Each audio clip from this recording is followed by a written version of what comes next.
Marlon Brando is widely considered the greatest movie actor of all time, rivaled only by the more theatrically oriented Laurence Olivier in terms of esteem. Unlike Olivier, who preferred the stage to the screen, Brando concentrated his talents on movies after bidding the Broadway stage adieu in 1949, a decision for which he was severely criticized when his star began to dim in the 1960s and he was excoriated for squandering his talents. No actor ever exerted such a profound influence on succeeding generations of actors as did Brando. More than 50 years after he first scorched the screen as Stanley Kowalski in the movie version of Tennessee Williams' A Streetcar Named Desire, and a quarter-century after his last great performance as Colonel Kurtz in Francis Ford Coppola's Apocalypse Now, all American actors are still being measured by the yardstick that was Brando. It was if the shadow of John Barrymore, the great American actor closest to Brando in terms of talent and stardom, dominated the acting field up until the 1970s. He did not, nor did any other actor so dominate the public's consciousness of what was an actor before or since Brando's 1951 on-screen portrayal of Stanley made him a cultural icon. Brando eclipsed the reputation of other great actors circa 1950, such as Paul Muni and Frederick March. Only the luster of Spencer Tracy's reputation hasn't dimmed when seen in the starlight thrown off by Brando. However, neither Tracy nor Olivier created an entire school of acting just by the force of his personality. Brando did. To be other people. I think it's useful to make an observation about that. That everybody here in this room is an actor. You're an actor. And the best performances that I've ever seen is when the director says, cut. And the director says, that was great, that was wonderful, that was good. He said, we had a little lighting problem, let's do it again. What he's thinking is, Jesus Christ, that's so fucking, excuse me. It wasn't done well, so we've got to do it over. But everybody tries to handle, when you say, how do you do, how are you, you look fine, you're doing two things at once. You're reading the person's real intention, you're trying to feel who he is and making an assessment and trying to so the director ignore the mythology. So when the director says cut, but I didn't like the lighting, he's acting. I'm not talking about that. I'm talking about going to the office and saying, good morning, I know, Mr. Harrison. We're all acting. And we're all acting. Marlon Brando Jr. was born on April 3, 1924, in Omaha, Nebraska, to Marlon Brando, Sr., a calcium carbonate salesman, and his artistically inclined wife, the former Dorothy Julia Pennebaker. Bud Brando was one of 3 children. His ancestry included English, Irish, German, Dutch, French Huguenot, Welsh, and Scottish. His surname originated with a distant German immigrant ancestor named Brandau. His oldest sister Jocelyn Brando was also an actress, taking after their mother, who engaged in amateur theatricals and mentored a then unknown Henry Fonda, another Nebraska native, in her role as director of the Omaha Community Playhouse. Franny, Brando's other sibling, was a visual artist. Both Brando sisters contrived to leave the Midwest for New York City, Jocelyn to study acting and Franny to study art. Marlon managed to escape the vocational doldrums forecast for him by his cold, distant father and his disapproving school teachers by striking out for the Big Apple in 1943, following Jocelyn into the acting profession. Acting was the only thing he was good at, for which he received praise, so he was determined to make it his career. A high school dropout, he had nothing else to fall back on, having been rejected by the military due to a knee injury he incurred playing football at Shattuck Military Academy, Brando Sr.'s alma mater. The school booted Marlon out as incorrigible before graduation. Acting was a skill he honed as a child, the lonely son of alcoholic parents. With his father away on the road, and his mother frequently intoxicated to the point of stupefaction, the young Bud would play act for her to draw her out of her stupor and to attract her attention and love. His mother was exceedingly neglectful, but he loved her, particularly for instilling in him a love of nature, a feeling which informed his character Paul in Last Tango in Paris when he is recalling his childhood for his young lover Jean. I don't have many good memories, Paul confesses, and neither did Brando of his childhood. Sometimes he had to go down to the town jail to pick up his mother after she had spent the night in the drunk tank and bring her home, events that traumatized the young boy but may have been the grain that irritated the oyster of his talent, producing the pearls of his performances. Anthony Quinn, his Oscar-winning co-star in Viva Zapata, told Brando's first wife Anna Kashfi, I admire Marlon's talent, but I don't envy the pain that created it. Did it come easily to you? So in other words, you could make money this way? Acting comes easily to everybody. All I've done is just simply through the extraordinary talents of Stella Adler, who was my teacher and mentor, learned how to be aware of the process. And some people are never aware of it. And professionally. Or she taught you in life. Or in she life. taught you how to what? Impersonate? No, how to be aware of my own feelings and how to access my own feelings. Many actors can do that. I'm sure you've seen pictures of actors that, I mean, you've seen a performance of an actor who really gave his all, and he was very effective, but he was ugly. Brando enrolled in Erwin Piscator's dramatic workshop at New York's New School, and was mentored by Stella Adler, a member of a famous Yiddish theater acting family. Adler helped introduce to the New York stage the emotional memory technique of Russian theatrical actor, director and impresario Konstantin Stanislavski, whose motto was think of your own experiences and use them truthfully. The results of this meeting between an actor and the teacher preparing him for a life in the theater would mark a watershed in American acting and culture. Brando made his debut on the boards of Broadway on October 19, 1944, in I Remember Mama, a great success. As a young Broadway actor, Brando was invited by talent scouts from several different studios to screen test for them, but he turned them down because he would not let himself be bound by the then standard 7-year contract. Brando would make his film debut quite some time later in Fred Zinnemann's The Men for producer Stanley Kramer. Playing a paraplegic soldier, Brando brought new levels of realism to the screen, expanding on the verisimilitude brought to movies by group theater alumni John Garfield, the predecessor closest to him in the raw power he projected on screen. Ironically, it was Garfield whom producer Irene Meyer-Selznick had chosen to play the lead in a new Tennessee Williams play she was about to produce, but negotiations broke down when Garfield demanded an ownership stake in a streetcar named Desire. Burt Lancaster was next approached, but couldn't get out of a prior film commitment. Then director Elia Kazan suggested Brando, whom he had directed to great effect in Maxwell Anderson's play Truckline Cafe, in which Brando co-starred with Karl Malden, who was to remain a close friend for the next 60 years. During the production of Truckline Cafe, Kazan had found that Brando's presence was so magnetic, he had to reblock the play to keep Marlon near other major characters' stage business, as the audience could not take its eyes off of him. For the scene where Brando's character re-enters the stage after killing his wife, Kazan placed him upstage center, partially obscured by scenery, but where the audience could still see him as Karl Malden and others played out their scene within the cafe set. When he eventually entered the scene crying, the effect was electric. A young Pauline Kael, arriving late to the play, had to avert her eyes when Brando made this entrance, as she believed the young actor on stage was having a real-life connection. She did not look back until her escort commented that the young man was a great actor. Okay, help me with something because it's fascinating. Let's say you get a role. It's The Godfather. Yeah. You're not a mafia kingpin. Yes, I am. So are you. No, you're not a mafia.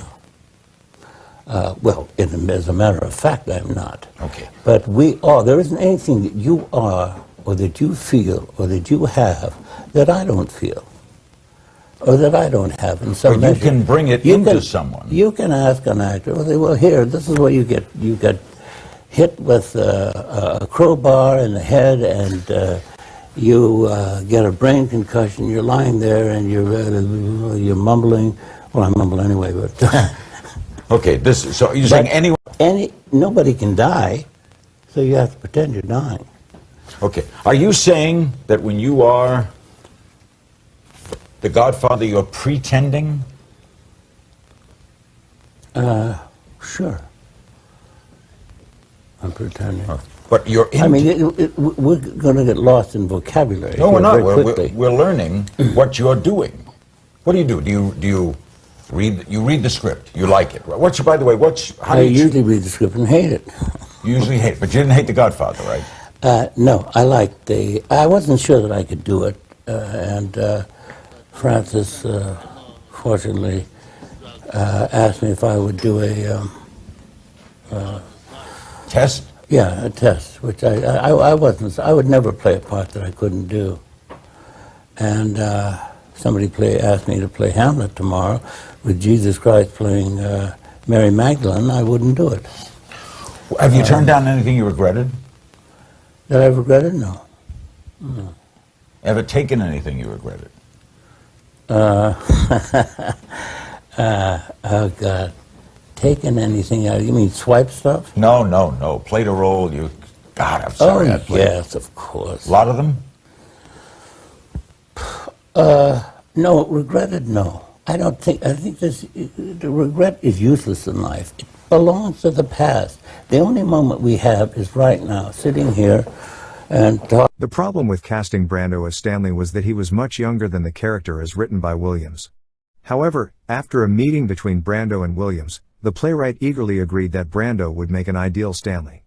Williams believed that by casting a younger actor, the Neanderthalish Kowalski would evolve from being a vicious older man to someone whose unintentional cruelty can be attributed to his youthful ignorance. Brando ultimately was dissatisfied with his performance, though, saying he never was able to bring out the humor of the character, which was ironic as his characterization often drew laughs from the audience at the expense of Jessica Tandy's Blanche Dubois. During the out-of-town tryouts, Kazan realized that Brando's magnetism was attracting attention and audience sympathy away from Blanche to Stanley, which was not what the playwright intended. The audience's sympathy should be solely with Blanche, but many spectators were identifying with Stanley. Kazan queried Williams on the matter, broaching the idea of a slight rewrite to tip the scales back to more of a balance between Stanley and Blanche, but Williams demurred, smitten as he was by Brando, just like the preview audiences. For his part, Brando believed that the audience sided with his Stanley because Jessica Tandy was too shrill. He thought Vivien Leigh, who played the part in the movie, was ideal, as she was not only a great beauty but she was Blanche Dubois, troubled as she was in her real life by mental illness and nymphomania. Brando's appearance as Stanley on stage and on screen revolutionized American acting by introducing the method into American consciousness and culture. Method acting, rooted in Adler's study at the Moscow Art Theater of Stanislavski's theories that she subsequently introduced to the group theater, was a more naturalistic style of performing, as it engendered a close identification of the actor with the character's emotions. Adler took first place among Brando's acting teachers, and socially she helped turn him from an unsophisticated Midwestern farm boy into a knowledgeable and cosmopolitan artist who one day would socialize with presidents. You look terrible.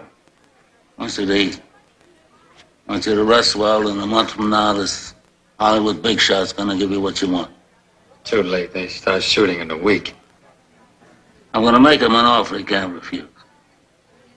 Brando didn't like the term the method, which quickly became the prominent paradigm taught by such acting gurus as Lee Strasberg at the Actors Studio.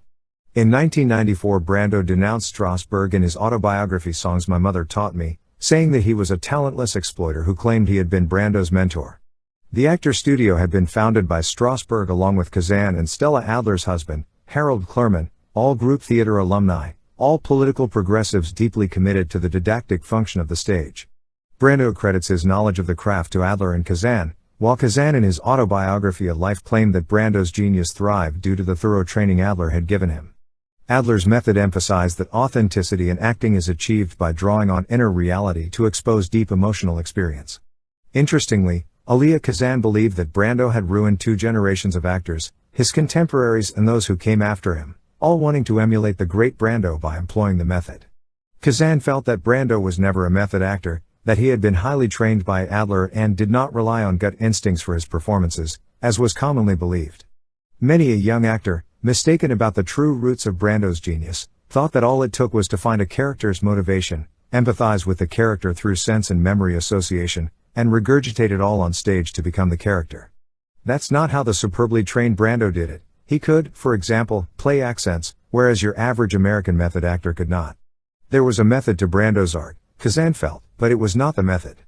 After A Streetcar Named Desire, for which he received the first of his 8 Academy Award nominations, Brando appeared in a string of Academy Award-nominated performances, in Viva Zapata, Julius Caesar in the summit of his early career, Kazan's On the Waterfront. For his waterfront portrayal of meat-headed longshoreman Terry Malloy, the washed-up pug who could have been a contender, Brando won his first Oscar. Along with his iconic performance as the rebel without a cause Johnny in The Wild One, what are you rebelling against? Johnny is asked. What have you got? Is his reply, the first wave of his career was, according to Jon Voight, unprecedented in its audacious presentation of such a wide range of great acting. Director John Huston said his performance of Mark Antony was like seeing the door of a furnace opened in a dark room, and co-star John Gielgud, the premier Shakespearean actor of the 20th century, invited Brando to join his repertory company. Hey, shut up!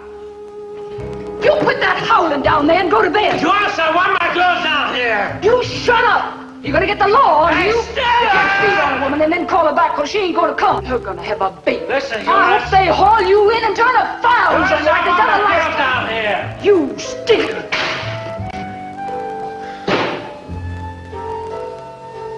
Hey, Stella! It was this period of 1951-54 that revolutionized American acting, spawning such imitators as James Dean, who modeled his acting and even his lifestyle on his hero Brando, the young Paul Newman and Steve McQueen. After Brando, every up-and-coming star with true acting talent and a brooding, alienated quality would be hailed as the new Brando, such as Warren Beatty in Kazan's Splendor in the Grass. "We are all Brando's children," Jack Nicholson pointed out in 1972. "He gave us our freedom. He was truly the godfather of American acting, and he was just 30 years old. Though he had a couple of failures, like Desiree in The Tea House of the August Moon, he was clearly miscast in them and hadn't sought out the parts, so largely escaped blame." In the second period of his career, 1955-62, Brando managed to uniquely establish himself as a great actor who also was a top 10 movie star, although that star began to dim after the box office high point of his early career, Sayonara, for which he received his 5th Best Actor Oscar nomination.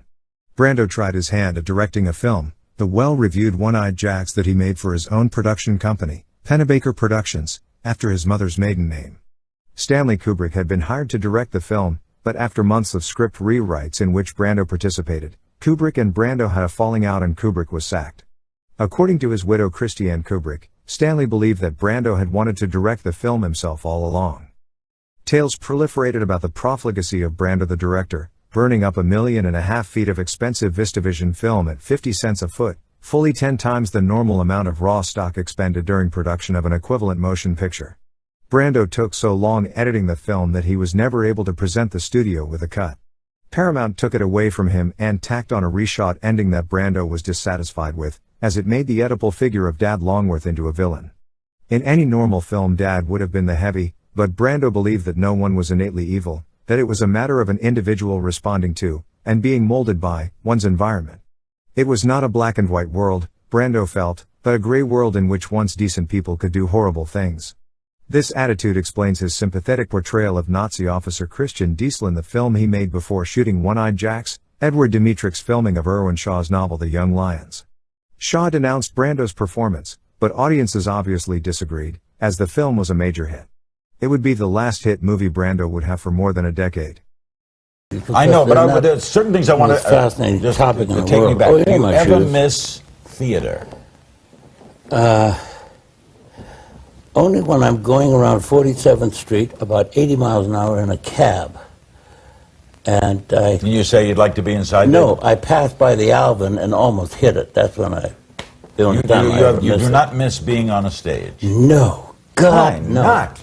Because it's 3 hours of blood, sweat, and tears every night. There's nothing to do but blah, blah, blah, blah, blah. Oh, don't And- diminish that. What? Audience, I don't diminish Shakespeare. I can recite Shakespeare from morning till night till I put you to sleep. I love Shakespeare. But I don't like, I'm not nuts about going to the theater. So often in the past I've gone to the theater and been so bored. how about working in it, though? I mean, first of all, you get applause. What for? Applause. Who cares about applause?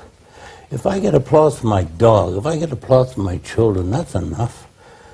God, do I have to turn into an applause junkie in order to feel good about myself? One-Eyed Jacks generated respectable numbers at the box office, but the production costs were exorbitant, a then staggering $6 million, which made it run a deficit.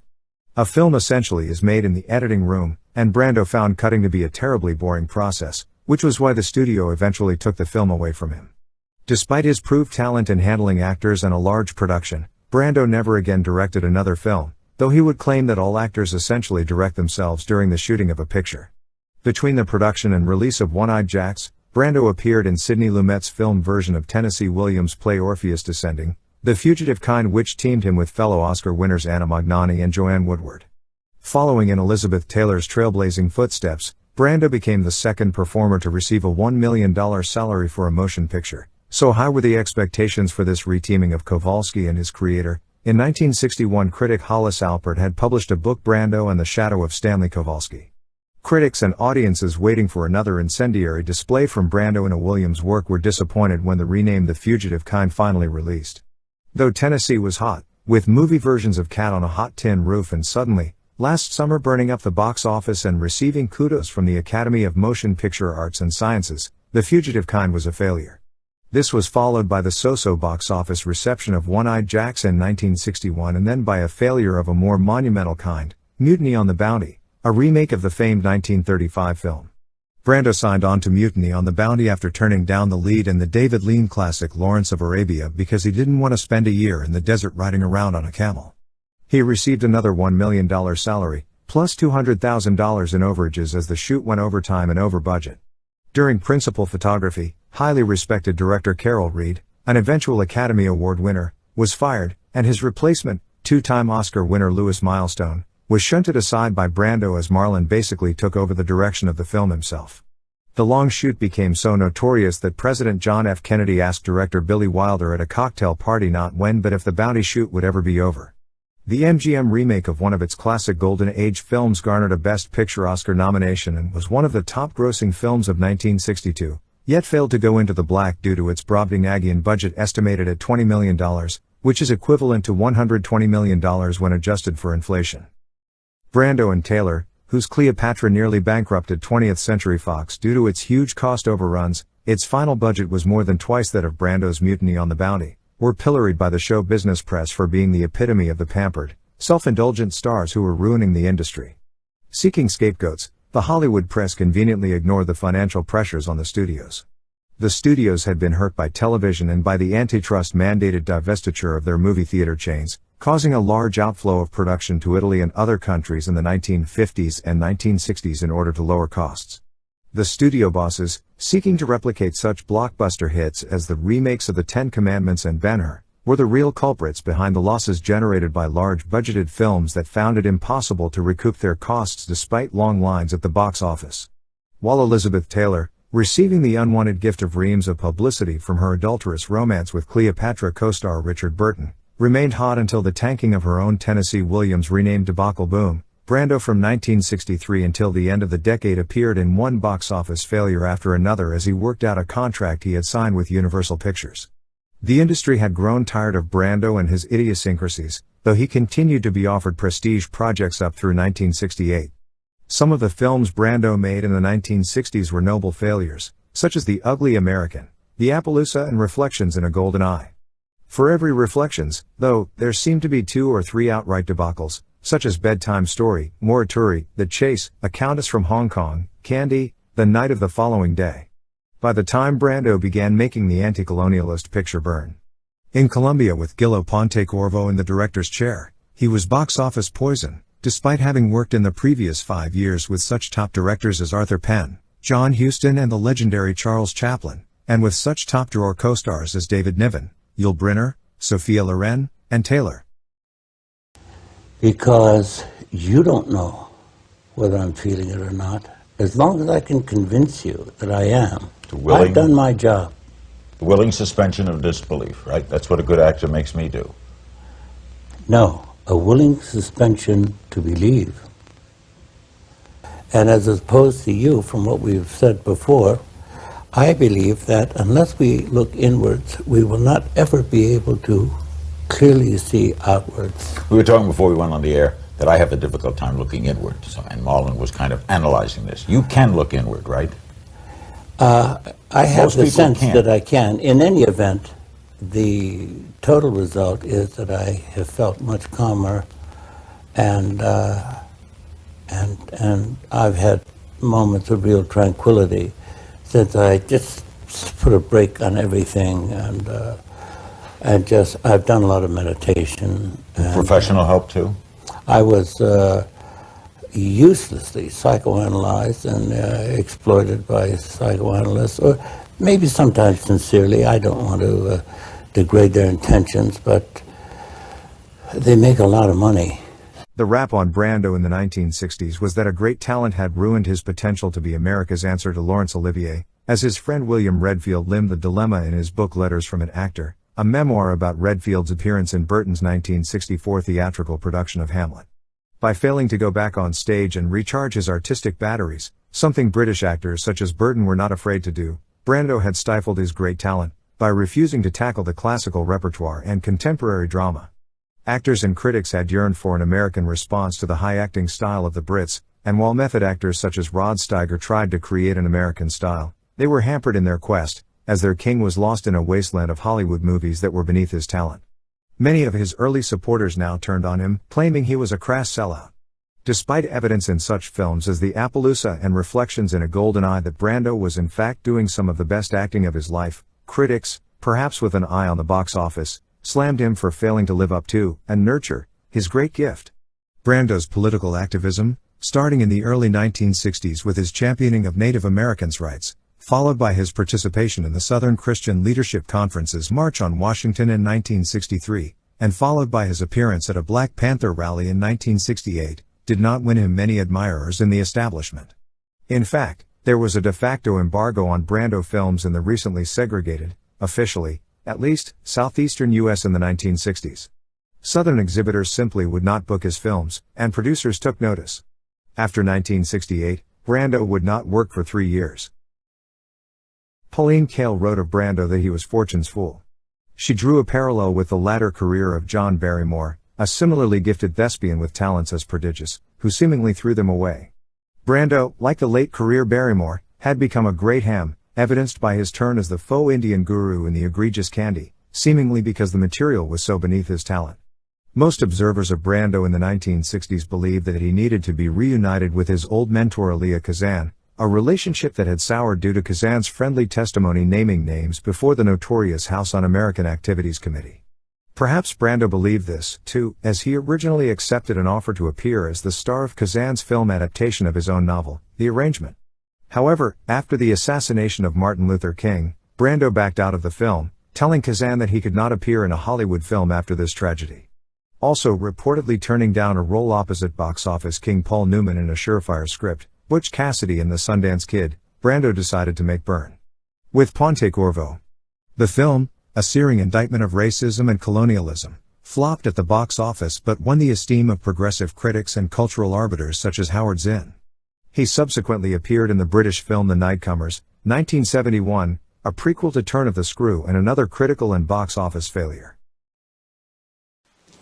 Horror. Horror has a face, and you must make a friend of horror.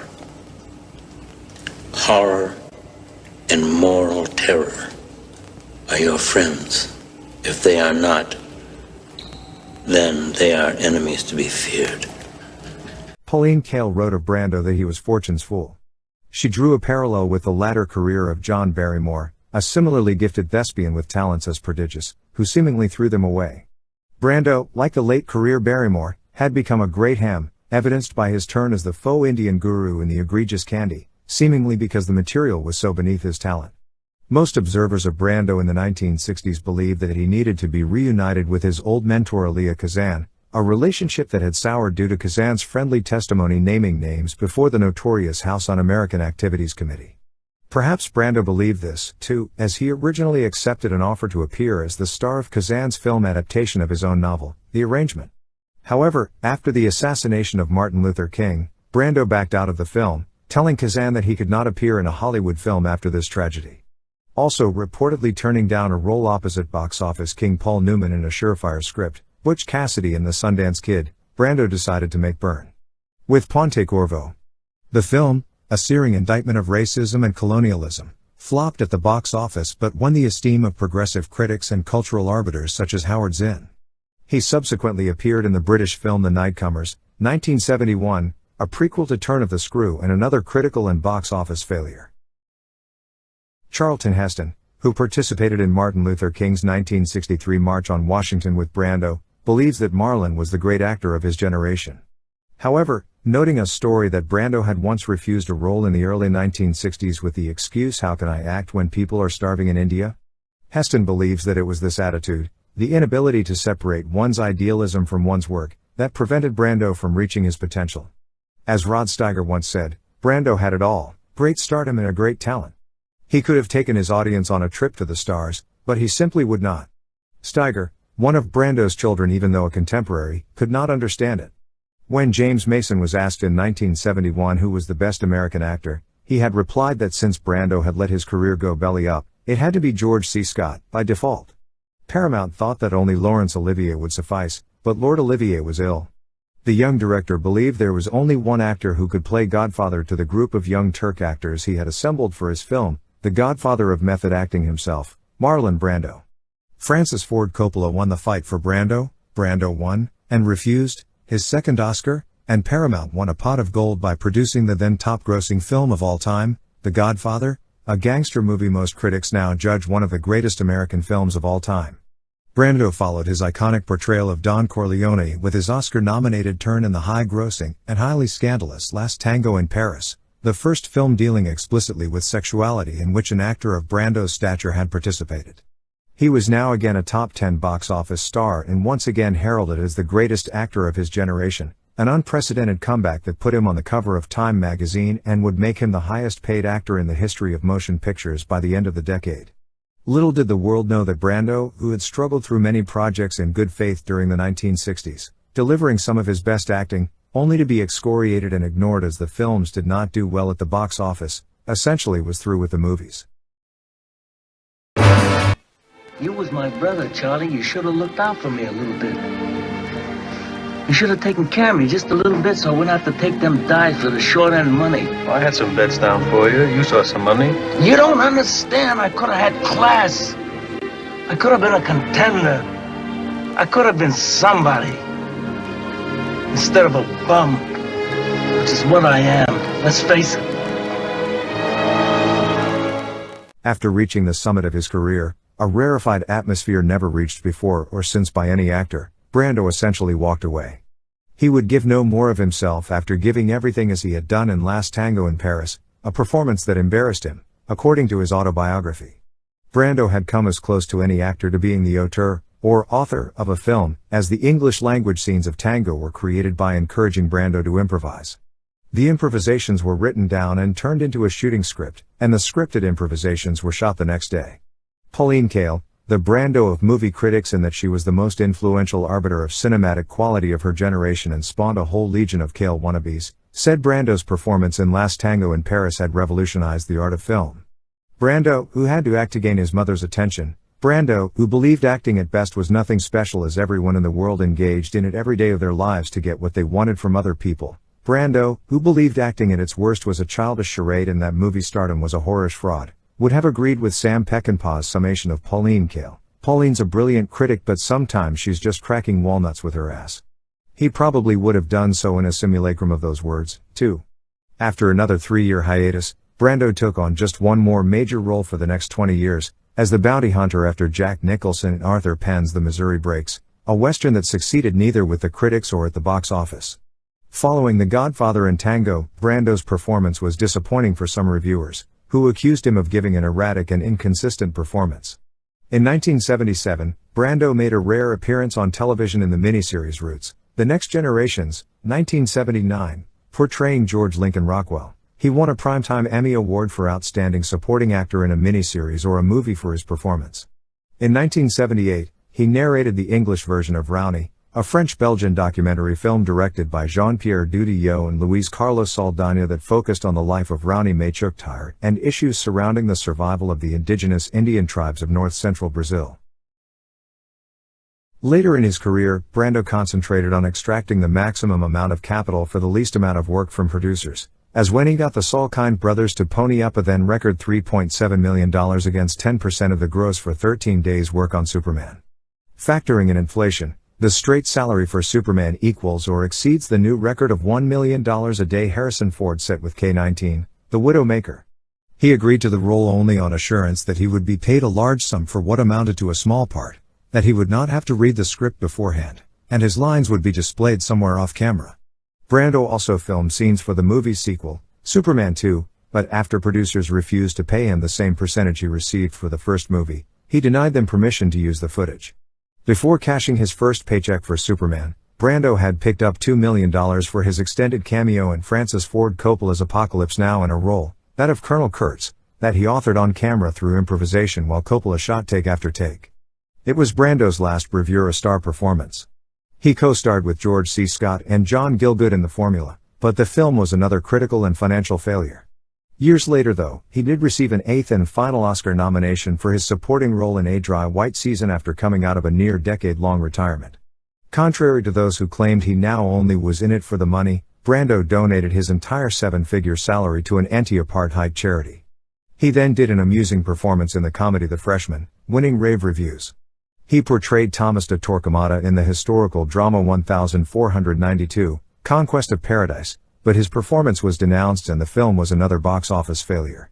He made another comeback in the Johnny Depp romantic drama Don Juan DeMarco, which co-starred Faye Dunaway as his wife. He then appeared in The Island of Dr. Moreau, co-starring Val Kilmer, who he didn't get along with. The filming was an unpleasant experience for Brando, as well as another critical and box office failure. Brando had first attracted media attention at the age of 24, when Life magazine ran a photo of himself and his sister Jocelyn, who were both then appearing on Broadway. The curiosity continued, and snowballed. Playing the paraplegic soldier of the men, Brando had gone to live at a Veterans Administration hospital with actual disabled veterans, and confined himself to a wheelchair for weeks. It was an acting method, research, that no one in Hollywood had ever heard of before, and that willingness to experience life. On July 1, 2004, Brando died of respiratory failure from pulmonary fibrosis with congestive heart failure at the UCLA Medical Center. The cause of death was initially withheld, with his lawyer citing privacy concerns. He also suffered from diabetes and liver cancer. Marlon Brando was 80 years old.